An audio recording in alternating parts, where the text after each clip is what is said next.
ਹੁਣ ਕੀਤਾ ਨਹੀਂ ਅੱਧਾ ਘੰਟਾ ਹਾਂਜੀ मैं थोड़े दौरा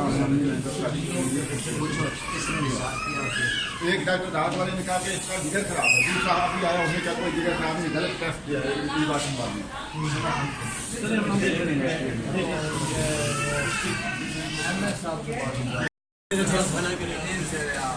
थोड़ा सा आगे आ जाए